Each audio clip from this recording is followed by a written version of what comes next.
हर साल सर्पदंश से होने वाली मौतें अपने भारत देश में जो रिकॉर्ड है, जो लिखित है, वो चाहे 50,000 हो या 65,000 हो, लेकिन हकीकत ये है कि ये आंकड़ा 1 लाख से ऊपर का है। और ज़्यादातर ये जानें जो जाती हैं वो ग्रामीण क्षेत्र में जाती हैं, वो किसानों की जाती हैं, वो गरीबों की जाती हैं। हर साल इन मौतों को सुन करके दिमाग में बहुत कुछ चलता है।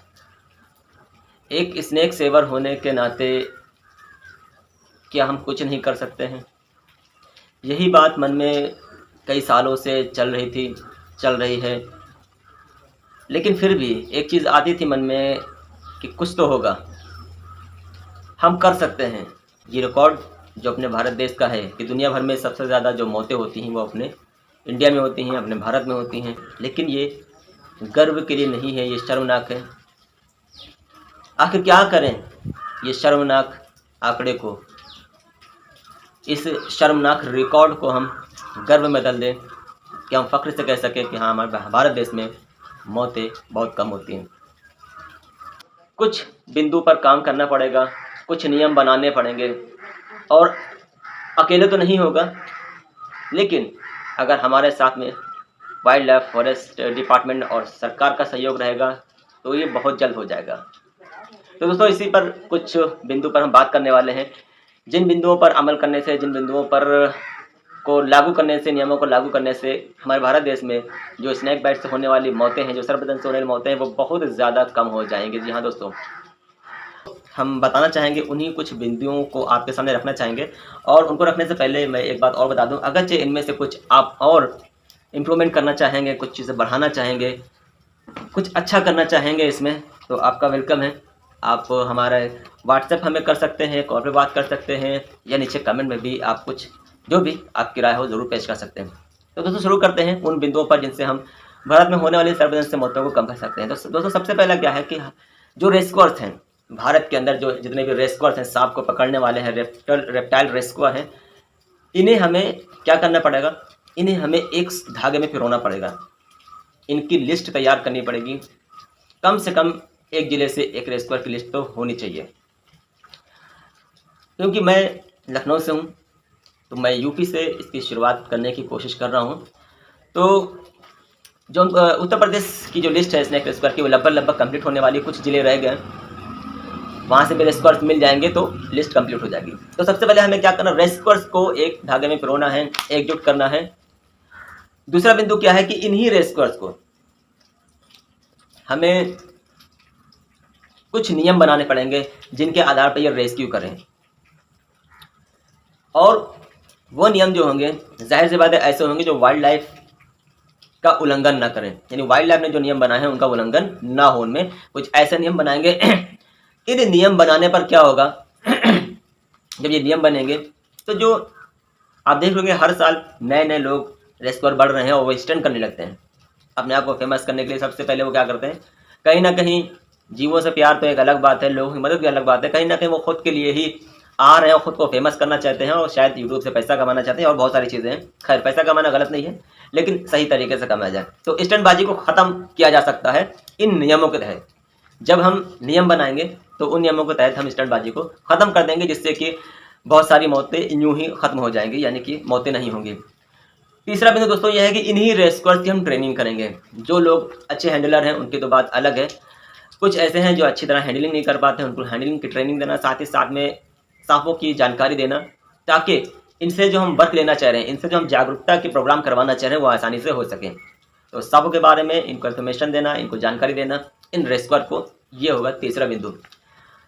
चौथी बात दोस्तों, इनके माध्यम से हम गांव-गांव में प्रोग्राम करवाएंगे, प्रधान के माध्यम से, सरपंच के माध्यम से उन किसानों को जागरूक करेंगे जो सबसे ज़्यादा शिकार हो रहे हैं सांपों का।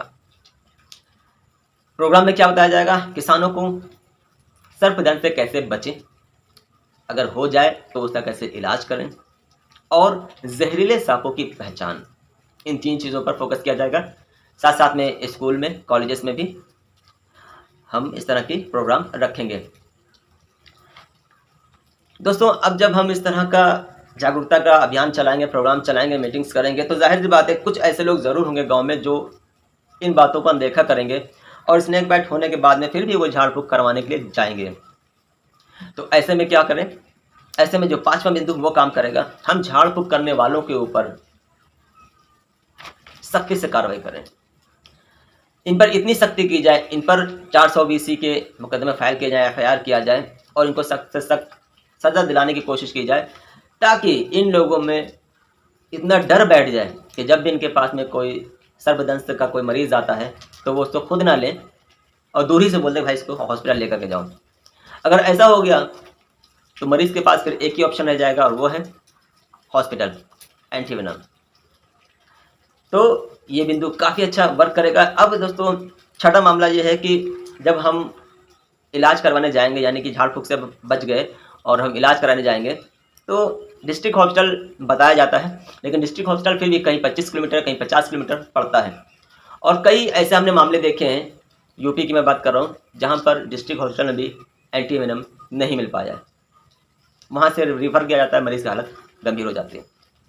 तो सरकार से मेरी मांग है, सरकार से अपील है कि सबसे पहले वो सरकारी जो डिस्ट्रिक्ट हॉस्पिटल है वहाँ पे एंटीवेनम की अच्छे से व्यवस्था करें, क्योंकि जब ऐसा होगा तो एंटीवेनम की ज़्यादा खपत होगी, तो ज़्यादा एंटीवेनम की ज़रूरत पड़ेगी, तो ज़्यादा स्टॉक में रखें। होता क्या है कि सरकारी हॉस्पिटल में एंटीवेनम कम रहता, प्राइवेट में ज़्यादा रहता है। इसकी वजह ये भी है कि सरकार कहीं ना कहीं एंटीवेनम जो कंपनियाँ एंटीवेनम बनाती हैं उनका पैसा रोक करके रखती हैं और प्राइवेट हाथों हाथ उनको पे करती हैं, इसलिए उनको आसानी से मिल जाता है। तो ये अपील है कि डिस्ट्रिक्ट हॉस्पिटल में एंटीवेनम अच्छे स्टॉक में रखा जाए। साथ ही साथ में कम से कम अगर प्राथमिक जो गांव-गांव जो हॉस्पिटल है ना वहाँ से, तो कम से कम टाउन एरिया यानी कस्बा एरिया के जो हॉस्पिटल हैं कम से कम वहाँ पर, क्योंकि कस्बा एरिया में अगर हम एंटीवेनम रखेंगे, ख़ास तौर पर ऐसे टाउन एरिया में जहाँ पर ज़्यादा गाँव हैं और सर्पदंश की शिकायतें ज़्यादा आती हैं, तो वहाँ पे रखेंगे तो जो भी गाँव में सर्पदंश होगा तो उन्हें 2, 4, 5 किलोमीटर ही चलना पड़ेगा। इससे मरीज़ को ज़्यादा से ज़्यादा वक्त मिल जाएगा बचने में। दोस्तों 7वां बिंदु क्या है? 7वां नियम वो है, बहुत ही अहम है दोस्तों, टोल फ्री नंबर। हम किसी दंगे फसाद में, कोई लड़ाई झगड़े में तुरंत 100 नंबर डायल कर देते हैं, पुलिस आ जाती है, ज़्यादा वक्त नहीं लगता। कोई एक्सीडेंट हो जाता है, कोई बीमार होता है, अचानक तबीयत खराब है, तो हम तुरंत एम्बुलेंस को फ़ोन करते हैं और एम्बुलेंस इमरजेंसी नंबर पे तुरंत आती है। इसी तरह से दोस्तों जब किसी गांव में, कहीं बस्ती में सांप निकलता है रात बेरात, तो बहुत कोई जागरूक इंसान होता है तो क्या करता है, गूगल में सर्च करता है नियरेस्ट फॉरेस्ट डिपार्टमेंट नंबर और करीबी वन विभाग नंबर, स्नेक हेल्पलाइन, इस तरह से सर्च करता है। लेकिन दोस्तों कहीं भी उसको नंबर नहीं मिलता है, बंद मिलता है, लगता नहीं है, वो नंबर पुराना हो चुका होता है और ढूंढते ढूंढते ढूंढते ढूंढते वो रात गुजर जाती है, दिन गुजर जाता है, घंटों हो जाते हैं। तो हमें चाहिए कि हम एक इमरजेंसी नंबर अपडेट करें, एक इमरजेंसी नंबर जारी करें जो कि रेप्टाइल रेस्क्यू के लिए हो ख़ासतौर पर। अब अगर हम इमरजेंसी नंबर लागू करेंगे, यानी कि लोगों को सहायता के तौर पर देंगे, तो अब फॉरेस्ट विभाग को ये अगर कॉल जाएगी, तो फॉरेस्ट विभाग अभी तक क्या था कि उनके पास में कोई ज़्यादा उनके पास टीम नहीं है, रेस्क्यू करने वाले लोग नहीं हैं। लेकिन अगर यही रेस्क्यूअर जो लिस्ट हमारे पास में जो हर जगह पर है, जो रेस्क्यू कर रहे हैं और फॉरेस्ट विभाग भी इन्हीं से रेस्क्यू करवाते हैं, तो आप उनको ट्रांसफ़र कर दें, लिस्ट हम देंगे। आपको क्या करना है, उस ज़िले के लोकल रेस्क्यूअर्स को कॉल ट्रांसफ़र करना है और वहाँ का रेस्क्यूअर जा कर के रेस्क्यू करेगा। तो दोस्त ये था 7वां बिंदु। 8वां बिंदु क्या है कि वेनम रिसर्च। हमारे भारत में सबसे ज़्यादा मौतें भी होती हैं, लेकिन एंटी वेनम, वेनम मिल्किंग और वेनम रिसर्च के ऊपर कोई ख़ास काम नहीं हो रहा है, ना हुआ है। तो हमें चाहिए कि वेनम रिसर्च और एंटी वेनम अपने भारत में बने, अच्छी तादाद में बने। अभी क्या है कि जब ये यूनिट कम से कम अपने भारत में 4 से 5 हों, ईस्ट, वेस्ट, नॉर्थ, साउथ और एक सेंटर में। होता क्या है कि अगर हम नॉर्थ में है और साउथ का हमें एंटीडोज लगता है, तो जो भी जानकार हैं, जो भी गुरु हैं हमारे, वो जानते होंगे कि सांप का जब एरिया बदलता है तो उसके वेनम के कंपोनेंट्स भी बदल जाते हैं। अगर ईस्ट के जो एंटी वेनम बनना है, अगर हम वेस्ट में हमको स्नेक बाइट हुई है, तो ईस्ट के जो एंटी वेनम बना है उसका जो सांप का, जिस सांप का एंटीवेनम बना है उसकी कॉम्पोनेंट्स, उसके वेनम के कॉम्पोनेंट्स बिल्कुल अलग है और हमारे वेस्ट की कॉम्पोनेंट्स बिल्कुल अलग है। तो ये हमारे को असर करने में, हमारे को एक्शन करने में थोड़ी गड़बड़ी या थोड़ा टाइम ले सकते हैं। अगर हमारे एरिया के करीब करीब का स्नेक वेनम का एंटीडोज मिलेगा तो वो बहुत जल्दी रिकवरी करेगा। तो इन चीज़ों को पर भी ध्यान देना है। साथ ही साथ इन चीज़ों से रेस्क्यूअर्स को भी काफ़ी फ़ायदा होगा, जो भारत का, क्योंकि ज़्यादातर जो स्नेक रेस्क्यूअर या पेट रेस्क्यूअर्स हैं या एनिमल रेस्क्यूअर्स हैं वो भी ज़्यादातर गरीब ही हैं, गरीब परिवार से हैं। तो ऐसे लोगों के लिए भी हम चाहेंगे कि सरकार को सोचे। जब वो 24 घंटे के लिए टॉल पर होंगे, जब 24 घंटे के लिए वो मदद के लिए तट पर होंगे, तो जाहिर सी बात है कि उनके लिए भी कुछ पे आउट होना चाहिए। परिवार के लिए उनके लिए इंश्योरेंस होना चाहिए, कम से कम टूल किट जो भी है वो फ्री होना चाहिए, इलाज एंटीवेनम वगैरह उनका फ्री होना चाहिए और साथ साथ में कुछ ना कुछ पे आउट मिलना चाहिए जिससे वो दौड़ भाग कर सकें। तो दोस्तों यही सारी चीज़ें हैं। इन बिंदुओं के अलावा अगर आपके पास में कुछ और जानकारी है तो ज़रूर बताएं दोस्तों, कमेंट करें या हमें व्हाट्सएप करें या कॉल करें। नंबर स्क्रीन पर आपको दिख रहा होगा, सेव कर लें। तब तक के लिए थैंक यू दोस्तों, जय हिंद।